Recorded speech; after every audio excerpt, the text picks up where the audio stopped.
tips dan ilmu keseharian saya, karena saya memberdayakan ilmu pikiran.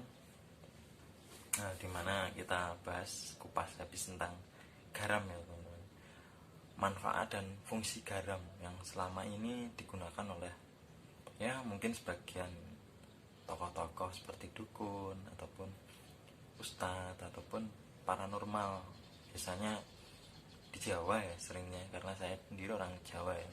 Sekarang posisi saya tinggal di Kalimantan. Oke, kembali lagi di manfaat garam.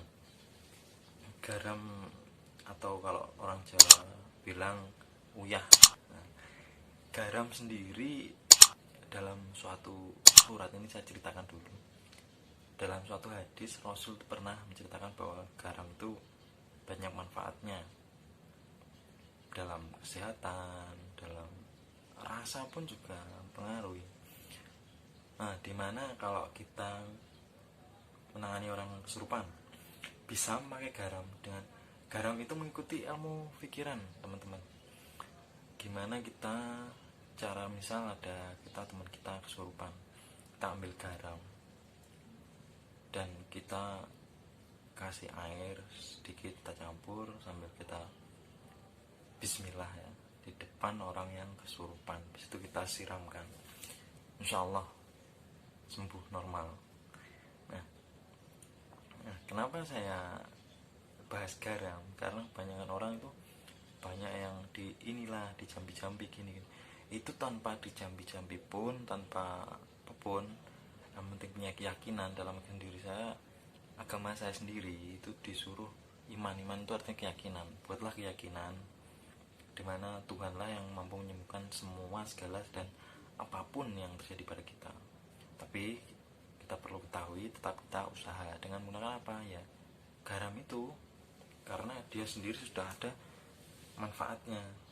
Bahkan Fir'aun pun tenggelam di laut itu kan nggak tahu sih asin apa enggak, tapi yang jelas kebanyakan laut itu asin dan bergaram, dan dia pun jasadnya pun utuh sampai sekarang, dan di kedalaman berapapun dijelaskan oleh, bahkan itu mempengaruhi dokter Maurice yang penelitinya sendiri untuk menjadi mu'alaf karena meneliti jasad Fir'aun.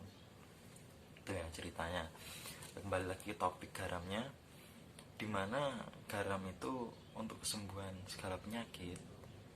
Tinggal kita usahakan mandi pagi menggunakan garam. Habis itu dalam pikiran kita imajinasikan bahwa kita itu semakin sehat, semakin tenang, semakin sehat, semakin tenang, semakin sehat, dan semakin segar bugar. Maka yang terjadi seminggu aja, nggak usah lama-lama. Seminggu Anda mandi garam, setelah itu dimandi bersih ya, mandi air bersih, maka segar bugar badan Anda. Kalau nggak percaya bisa dicoba. Sebelum dicoba, tekan tombol di sini, subscribe, tekan loncengnya, notifikasinya dipadamkan agar tahu lebih banyak tentang garam atau dan bahkan yang lainnya, nanti cara mempengaruhi orang lain. Karena saya sendiri belajar ilmu pikiran atau hipnosis. Dan apalagi manfaat garam untuk penangkal setan itu, kalau menurut saya itu hanya bisikan. Dia mungkin kalau orang ketemu setan itu halusinasi, kalau saya ya tahu. Kalau Anda mungkin kepercayaan kita kan masing-masing. Dengan arti kepercayaan itu bukan agama ya, keyakinan aja ya. Oke, kembali lagi garam itu ular pun takut karena panas garam itu panas sebenarnya.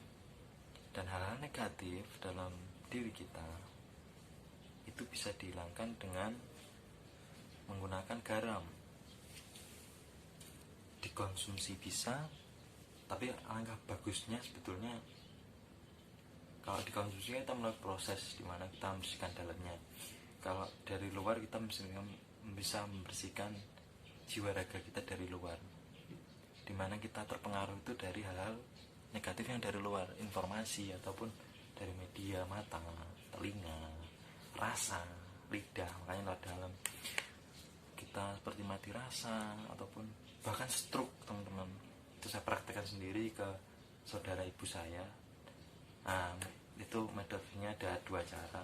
Dengan saya menggunakan garam sebagai elementasi luar, dan dalamnya saya menggunakan hipnoterapi dengan memberi memberi sugesti dan saran. Dan garam tersebut alhamdulillah dulu itu saya sering menggunakan garam itu meskipun saya belum tahu, karena dulu sering kali saya gunakan garam karena saya sering datang kepada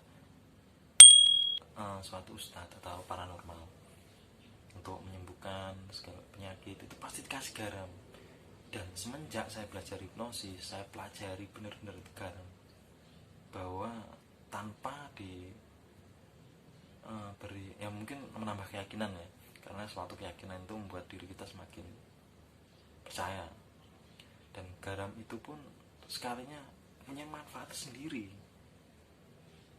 atau lebih tepatnya kalau kita mandi di laut menghilangkan sial, membuang sial, itu memang benar terjadi. Nah, garam itu asal dari mana ya? Dari laut. Nah, karena kita jauh dari laut, kita gunakan garam untuk membuang sial, mendatangkan rezeki. Nanti ada lagi, makanya tekan tombol subscribe di sini ya, biar tahu manfaatnya di pikiran ini, karena membuka luas tentang pemikiran Anda untuk apapun ya. Kembali lagi ke topiknya, garam tersebut kalau dikonsumsi manfaatnya, penyakit dalam tubuh kita bisa disterilisasi. Kalau nggak percaya saya mencoba, setelah mengonsumsi garam sedikit saja, aman kasih air garam sambil campur teh. Kalau Anda merasa perut Anda sakit atau Anda mengandung mah atau penyakit dalam lainnya lah, gunakan garam tersebut. Lalu sebelum menggaram, apa kepercayaan agama sampean, bacalah seperti tuntunan di agama sampean ya, sendiri-sendiri. Pasti garam tersebut akan bekerja dengan sendirinya dengan pola pikir Anda bahwa tubuh Anda segar bugar dan sehat. Maka alhamdulillah, teman saya yang non muslim saya beri saran seperti itu karena sempat melakukan hipnoterapi, karena terbentang jarak dan waktu, kira saya beri saran garam. Dan kemarin ada tambahan sedikit ya, bawang putih. Nah, nanti kita bahas di video selanjutnya untuk bawang putihnya. Untuk garamnya sendiri, dia kena penyakit apa? Dia penyakit lambung, karena dia ya, saya dulu pikirannya anak pang juga, anak Vespa, jadi mungkin seperti itulah. Jadi sekarang alhamdulillah dengan buka pikiran saya berusaha menuju jalan yang semakin lurus seperti Al-Fatihah yang di agama saya. Oke, kembali lagi topiknya. Dan apa yang terjadi pada teman saya setelah mengonsumsi garam? Alhamdulillah seminggu itu penyakit lambungnya yang biasa mual, dia muntah, hilang. Beliau belum bersedia tampil di video saya untuk mengklarifikasi kesembuhannya, tapi suatu saat nanti dia mau, karena ya itulah manfaat garam. Ini sebagian saja, nanti untuk ada banyak lagi ya. Kalau di agama sendiri mungkin ada 70 jenis penyakit yang bisa disembuhkan dengan garam, tapi saya yakin dan percaya bahwa lebih dari itu banyak manfaat garam yang akan kita rasakan jika kita meyakininya. Dalam meyakini itu percaya bahwa bisa, tapi dengan kita menuju ke Tuhan kita ya, kan penyembuhan ke Tuhan. Cuma media itu sebagai media yang sangat bermanfaat, media garam. Oke, cukup sekian pembahasan kita tentang garam. Dan terus simak channel saya Maulana Iska, karena saya suka berbagi ilmu dan pengalaman saya. Nah, untuk teman-teman semua, silakan loncengnya dipadamkan, subscribe-nya ditonjok atau ditekan biasa aja, kasihan HP sampean di sana ya, untuk mengikuti dan terus pahami ilmu-ilmu dalam keseharian Anda, akan meningkatkan dalam keseharian Anda dan daya pikir Anda akan berkembang. Oke, sekian dari saya. Selamat sore.